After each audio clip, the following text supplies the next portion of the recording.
Muy bien, estamos indicando. A ver, cuando los activos, todo eso, cuando venden los activos, sus activos, las empresas, callan. Cuando vencen las empresas, no solamente puede vender las mercaderías que conforman un ingreso gravable, ¿no? Sino también la venta de sus activos, cuando hacen la factura de venta de sus activos, también es un ingreso gravable, ¿no? Son todos los ingresos que perciba la empresa como tal. A eso se considera renta bruta, todos los ingresos. Por eso dice el conjunto de ingresos, ¿no es cierto?, que estén afectos al impuesto. Básicamente casi todos los ingresos están pues sujetos al impuesto, ¿no? Muy bien. Cuando tales ingresos provengan de enajenación de bienes, ¿ah? Acá, cuando tales ingresos provengan de enajenación de bienes. Término importante, enajenación. Este término de enajenar. Enajenación representa venta. Cuando me digan, yo escuché enajenar, es vender, ¿de acuerdo? Enajenar es vender. Márquez Guaigua. Elenia Márquez Guaigua. ¿Listo? Cuando yo escuche ese término, enajenar, significa vender. Entonces, todos los ingresos que provengan de la venta de bienes, ¿no es cierto? Por ejemplo, la renta bruta estará dada por la diferencia, ¿no? Esta renta bruta está dada por la diferencia entre los ingresos netos total proveniente de las operaciones y el costo computable de los bienes enajenados, ¿no? Es la renta bruta, ¿no? Entonces, ¿cómo está la renta bruta? Todo lo que yo vendo es que me produzca ingreso, ese es, ¿no es cierto? Le tengo que restar los costos para poder realizar esa venta. Lo que me queda representa o significa renta bruta. ¿Listo? Renta bruta. La renta bruta, voy a repetir, son todos los ingresos que tenga la empresa provenientes, por ejemplo, de la enajenación de bienes. Bueno, repetir, ese término enajenar significa vender. ¿Listo? Vender. ¿No? Y le resto todos los costos computables, o sea, todos los costos para poder vender, ¿no? Cuando le restamos todos los costos para poder vender, eso que me queda, lo que me queda, ese residuo que me queda, representa la renta bruta. Ahora, todo, muchachos, todo, absolutamente todo, tiene que estar, pues, ese costo, ¿no es cierto? Lo que nosotros compramos, tiene que estar, pues, sustentado con comprobantes de pago, ¿de acuerdo? Con comprobantes de pago autorizados, no con cualquier tipo de comprobante, ¿no es cierto? Con comprobantes de pago autorizados. ¿Listo? Les pongo un ejemplo. A ver, cuando si el día lunes me he ido a comprar guaguas, ¿no? ¿Qué son guaguas? Son una especie de bizcochos, ¿no? Las guaguitas. Entra a la tienda de las guaguas, ¿no es cierto? Formo mi colita, me dice, ¿cuántas guaguas va a querer? Le digo, 15, ¿listo? Y la señorita me da un papelito, ¿no? Ya, con esto puedo usted ir a recoger sus guaguas, ¿no? Con una especie de nota de pedido. Entonces le digo, señorita, esto no es ningún comprobante de pago autorizado. Ay, sí, es que se me malogró el sistema. ¿No es cierto? Ay, perdone usted. Y me ha dado pues, el comprobante de pago. Tiene que ser comprobantes de pago autorizados, ¿no? ¿Listo? No cualquier documento, cualquier papelito, una nota de pedido, una nota de compra, no es un comprobante autorizado. Tiene que ser, a ver, me tienen que, el costo tengo que sustentarlo con un comprobante de pago autorizado, como puede ser una factura, una boleta de venta. ¿De acuerdo? O un ticket, pues, un ticket factura, un ticket boleta también, ¿no es cierto? Debidamente autorizados. ¿Listo? Muy bien. Ahora, si no, no. ¿Listo? No entra, no es justificable. No puedo deducir el gasto desde el punto de vista tributario, ¿no? No se, acá miren, no será deducible el costo, es decir, las compras, ¿listo? El costo son las compras, sustentado con comprobante de pago por contribuyentes que a la fecha de emisión, miren los contribuyentes que me dan esos comprobantes de pago, ¿no es cierto? Tienen que tener la condición de habido, pues, ¿no es cierto? ¿De acuerdo? Si tu condición es de no habido, ese comprobante es nulo, no sirve. Lo pueden emitir, pero no sirve. ¿Listo? Tiene que estar con la condición de habido. ¿Listo? Entonces, Ese es el asunto, ¿no? Tienen que tener la condición de habido. De habido significa, ¿no es cierto?, que están trabajando normalmente, ¿no es cierto? No habido es cuando los han notificado y nunca los han encontrado, ¿no? ¿Listo? Y cuando tampoco no me sirven los comprobantes, cuando compramos, ¿no? Cuando la SUNAT nos haya notificado como baja de inscripción, les haya dado de baja en el RUC, ¿listo? Los comprobantes, ¿no es cierto?, de las personas que estén de baja no sirven, ¿listo? Tienen que estar en la condición no de baja, sino de alta, ¿listo? Alta significa que están en pleno funcionamiento. Si están de baja, no sirven. ¿Y cómo puedo, a ver, cómo podemos comprobar si están de baja alta? Muy fácil. Es una consulta del RUC por internet, ¿no es cierto? Ahí nos sale la condición si está de baja de alta, ¿no es cierto? Si está en condición de habido o no habido, pues, ¿no es cierto? Automáticamente, muy rápido, hasta por el celular podemos hacer la búsqueda. Muy bien, nos pasamos a la 12. Determinación, que lo vamos a grabar, ¿no? Determinación de la renta bruta. La obligación de sustentar el costo contable con comprobante de pago no será aplicable en los siguientes casos. ¿Ya? Cuando la obligación de sustentar, demostrar, ¿no es cierto?, las compras con comprobante de pago no son aplicables en los siguientes casos. ¿No? Cuando el vendedor perciba rentas de segunda categoría, ¿no? Ahí no hay comprobantes de pago. Si el vendedor, ¿no es cierto?, percibe rentas de segunda categoría, son pues rentas de segunda categoría, ahí no hay comprobante, no hay facturas, ¿no? No hay boletas. Hay otro tipo de comprobantes, ¿no? Cuando, de acuerdo al reglamento de comprobante de pago, no sea de obligación su emisión, ¿no? No están obligados a emitir comprobantes de pago. Como por ejemplo, miren, ¿quiénes no están obligados a emitir comprobantes de pago? Los agricultores, por ejemplo, ¿no es cierto? No están obligados, están exonerados, ¿no? Cuando de conformidad con el artículo 37 de esta ley del impuesto a la renta, se permite la sustentación de gasto con otros documentos, ¿no? Hay otros documentos que se pueden sustentar, por ejemplo, lo que son las notas de crédito, ¿no es cierto? Notas de cargo, etcétera, ¿no? ¿No? Son otros documentos. La renta neta estará dada por la diferencia que existe entre la renta bruta y los gastos deducibles, ¿no? Ya hemos dicho, otra vez. En este caso, a la renta bruta le resto los gastos deducibles, ¿no es cierto? Esos gastos deducibles me los da la ley del impuesto a la renta, ¿listo? Son parámetros que me dice, por ejemplo, a ver, tienes tu renta bruta y ahí le vas a deducir, ¿no? Te dicen, por ejemplo, todos los comprobantes de pago solamente hechos con boleta, por ejemplo, es el impuesto a la renta, solamente vas a deducir hasta el porcentaje del 3% de tus compras hechas con boleta, no más, ¿no? Eso también lo puedo deducir para obtener mi renta neta. Eso lo vamos a ver con ejemplos, ¿no? Prácticos. Oye, lo voy a grabar, ¿ah? Control G. Ahora nos vamos a la última, la 3. Gastos permitidos, ¿no? Se refiere a aquellos gastos necesarios para que la empresa pueda producir ganancias, mantener la actividad empresarial, siempre que cumpla ciertos criterios, ¿no? Y son los gastos permitidos. Todos los gastos son permitidos, ¿no es cierto?, para efectos de considerarlos como tales, como gastos, siempre que cumplan estos criterios. El primer criterio, causalidad. ¿Qué me dice el criterio de causalidad? Consiste en la relación de necesidad entre gastos incurridos y la generación de la renta o el mantenimiento de la actividad empresarial. El principio de causalidad debe tomar en cuenta criterios adicionales como los gastos que sean normales de acuerdo al rubro del negocio y que sean razonables, es decir, que mantengan proporción con el volumen de las operaciones realizadas, entre otros. Entonces, miren, vamos a ir desglosando en qué consiste este principio de causalidad. Relación de necesidad de los gastos incurridos, ¿no?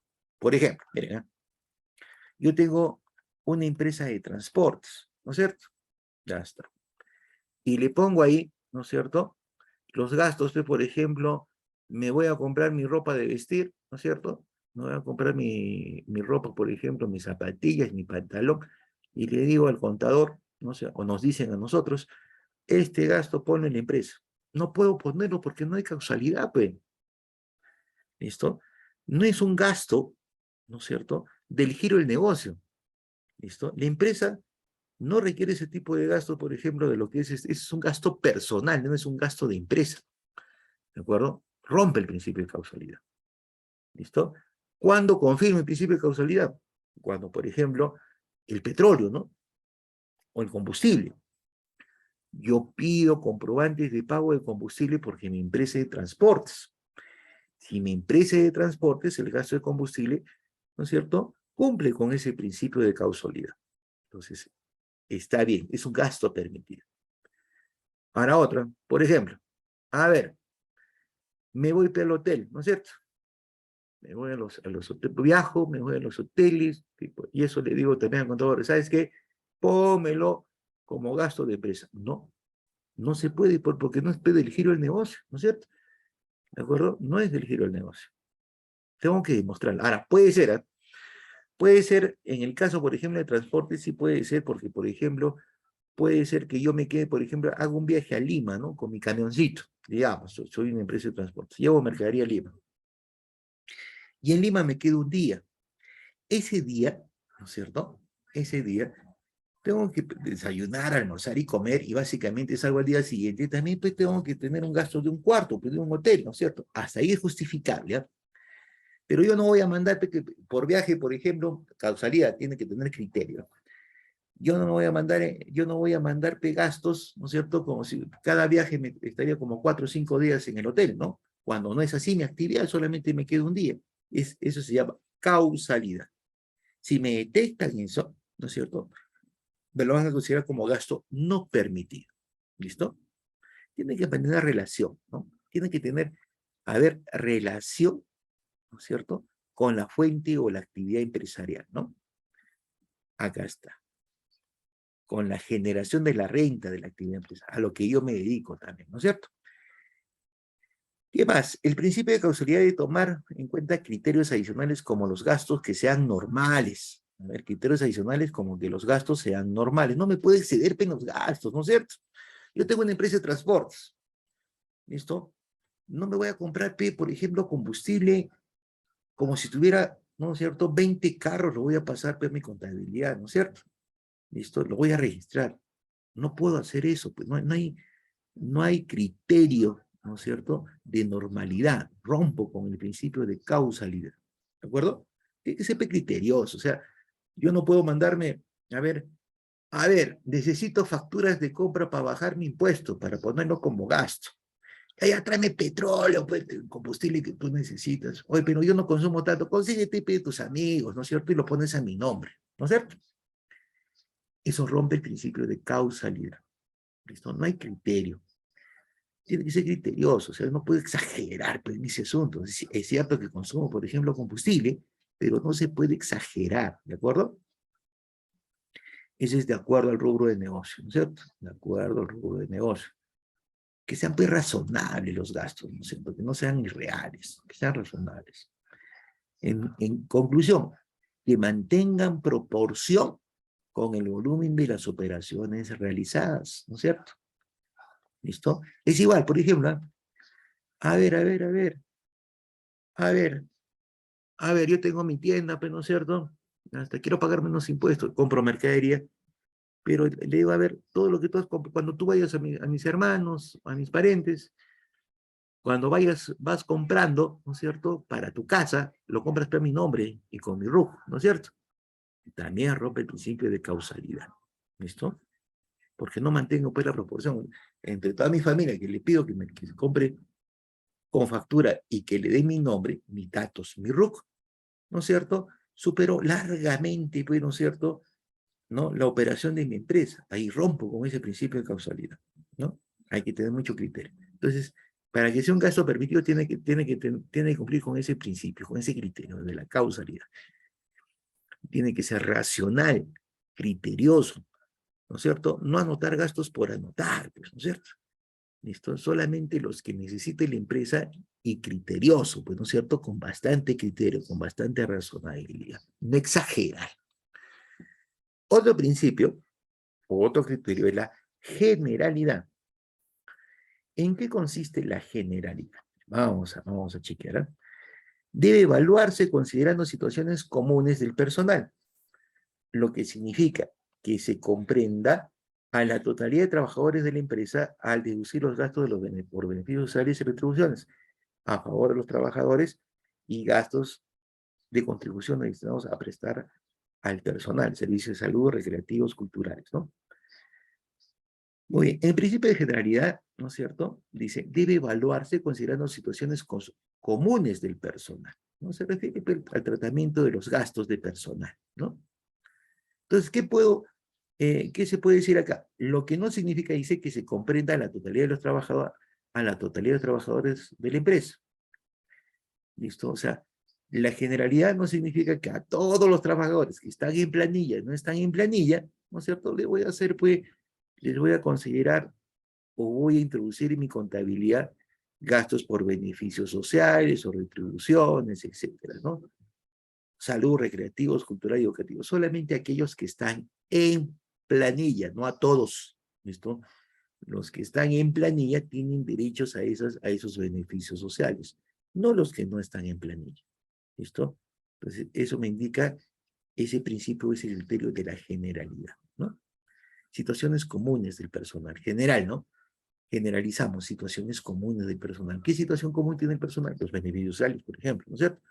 Pero, ojo, los beneficios sociales tienen que darse a aquellos que verdaderamente están en planilla, no los que no están. No, yo no puedo decir, ¿no es cierto?, a más de los que no están. ¿De acuerdo? Muy bien. Después, tenemos este punto, ¿no? Gastos no sujetos al límite. Hay gastos que no están sujetos a ningún límite que nos pone la zona. Serán deducibles sin un monto máximo siempre que cumplan con los requisitos señalados acá. Causalidad y generalidad. Esos criterios, ¿no? ¿Listo? Por ejemplo, a ver, un gasto que no esté deducible, por ejemplo, a lo que es eh, a un monto, por ejemplo, a un monto límite, ¿no? Por la compra de mercaderías, por ejemplo, ¿no es cierto? No es un monto, no hay un monto límite. ¿Listo? No hay un monto límite. Yo puedo tener compras por 100, por 200, por 300, por 500, por 1000, 2000, 3000, 5000, 6000, 7000, 8 millones, 9 millones, 10 millones, 11 millones, etcétera, infinito, ¿no? No hay un monto límite. Siempre y cuando, ¿no es cierto?, haya la causalidad y la generalidad, ¿no es cierto? No están sujetos a monto límite. Igual que el combustible, ¿no? Soy una empresa de transportes, no tiene monto límite. Yo puedo tener, ¿no? Digamos, es parte de mi costo operativo, ¿no es cierto? Pero siempre tiene que estar bajo estos criterios, ¿no? Causalidad y generalidad. O sea, no puede exagerar tampoco, pues, ¿no es cierto? No puedo exagerar. Si bien no me lo limita, ¿no es cierto? La exageración, ¿no es cierto? En los gastos, ¿no es cierto? No pueden ser, pues, eh, no se puede dar así nomás al libre albedrío, ¿no? Como a mí me dé mi regalada gana, ¿no es cierto? A mi mejor parecer, ¿no es cierto? No. ¿Listo? No. Muy bien. Ya, vamos a grabarlo. Muy bien, muchachos. A ver, les voy a repetir. Sobre esta parte práctica, por esta parte, vamos a hacer la siguiente clase. Casos prácticos, ¿ya? Antes de entrar a los comprobantes de pago, vamos a hacer casos prácticos. Vamos a hacer casos prácticos, acá lo voy a anotar. Casos prácticos de todos los regímenes, ¿ya? De todos los regímenes. Desde el ROS hasta el régimen general. Pero para eso, para hacer los casos prácticos, necesito darle otra vez una revisada. Entonces, vuelvan a darle una revisada desde el ROS hasta acá, hasta el régimen general. ¿De acuerdo? ¿Me han escuchado, muchachos? Jóvenes, ¿qué es lo que tienen que hacer? Sí, profesor. Ya, Sí. vuelvan a darle una revisada al ROS, al régimen general. La siguiente clase vamos a hacer una batería de puro caso práctico. Régimen por régimen, ¿de acuerdo? Cómo se pagan los impuestos. Y ahí también les voy a preguntar, vamos haciendo los regímenes y les voy a preguntar, ¿no es cierto?, sobre cada uno de los aspectos de los regímenes. Entonces, ¿cuál es la tarea? Y acá escuchen bien. La tarea es repasar desde el RUS hasta el régimen general, ¿ya? Para aplicar los casos prácticos. Entonces ahí vamos a hacer una batería de casos prácticos que con eso lo vamos a culminar este tema. Cuando entremos al tema de comprobantes de pago, ¿listo? Vamos a hacer práctica. Yo les voy a hacer práctica comprobantes de pago, ¿listo? Vamos a hacer cómo se hace una factura, cómo se hace una boleta, utilizando el APP de la SUNAT, ¿listo? Les va a quedar así como una especie de, ¿cómo se llama? De soporte visual, ¿no? Para poder hacer, ¿listo? Pero no vamos a llegar a generar, vamos a llegar solamente hasta el preliminar, ¿ya? Porque si llegamos al final, genera una factura y no vamos a generar una factura en una boleta, pues si no, perjudicamos a la persona que tiene el robo, ¿no es cierto? Entonces, ¿qué vamos a utilizar en ese caso? Pero vamos a hacer una clase práctica también, ¿no es cierto? De lo que son los comprobantes de pago para que tengan idea cómo se hace el comprobante de pago y que les quede así, ¿no es cierto? Como una especie de video ayuda cuando ustedes necesiten hacer un comprobante de pago electrónico, ¿de acuerdo? Muy bien. A ver, hasta ahí vamos a quedarnos por hoy día. Bueno, repetir, su tarea es repasar, ¿de acuerdo? Repasar para entrar a los casos prácticos de los regímenes. ¿Me han escuchado, chicos? Profesor, buenas noches. Sí, he escuchado, profesor, antes cuando ingresé a las clases, profesor, no escuchaba nada. Mi celular creo que está malogrado, algo así. Y he salido y de vuelta he ingresado recién, está un poco más o menos. Me va a Ya, disculpar, ya, profesor, no que te me ha preocupes, llamado. Eriquita, ya te he puesto, pero la cuestión es la siguiente. Cuando tengan ese problema de conexión, haz exactamente lo que has hecho. Ahora, miren, si se han dado cuenta, yo solamente hago un solo Zoom, si no se los vuelvo a reenviar, ¿no es cierto? El mismo Zoom. Entonces, cuando se nos corta, el Zoom demora 40 minutos, se nos corta, ustedes pueden ingresar al mismo Zoom y otra vez están instalados, ¿no? Al mismo Zoom, ¿listo? Solamente hago un solo enlace y sobre ese enlace lo chancamos, para no estar haciendo enlace sobre enlace. Ahora, cuando tengan, como tiene Erika, problemas de conexión, problemas de señal, ha tenido su compañera, entonces lo que ustedes tienen que hacer es básicamente salir y volver a ingresar, ¿listo? Es como si estuviesen reseteando, ¿no? Algo así, ¿listo? Hay diferentes tipos, ¿no? No todos tenemos, ¿no?, el mismo tipo de señales, porque no hay, a veces pues no hay las condiciones, en algunos lugares no hay los tambores, pues, de la red, ¿no es cierto? Los tambores de las señales que debe haber de las operadoras, ¿no? Y básicamente va cortando, la señal es débil, o no hay muchos tambores, ¿no? Ese es problema de conectividad, ¿no? Pero para que se restablezca, o sea, no esté así, ¿no es cierto?, titilando la conexión, salgan y vuelvan a entrar, ¿no es cierto? Salen, vuelven a pedir el ingreso y yo los hago ingresar, ¿de acuerdo? Sí, profesor. Ya, hijos, entonces, vuelvo a repetir, su tarea es leer, ¿de acuerdo? Lean, ¿listo? Para poder hacer la clase práctica la próxima semana. Ahí vamos a quedarnos, ¿listo? Termino, a ver, apenas entre hoy día y mañana les envío sus videos, ¿ya? De las clases de hoy día. Muy bien, entonces cuídense, un abrazo, nos vemos en la siguiente clase. Hasta la próxima clase, profesor. Hasta la próxima. Chao, hijito. Chao, hijo mío.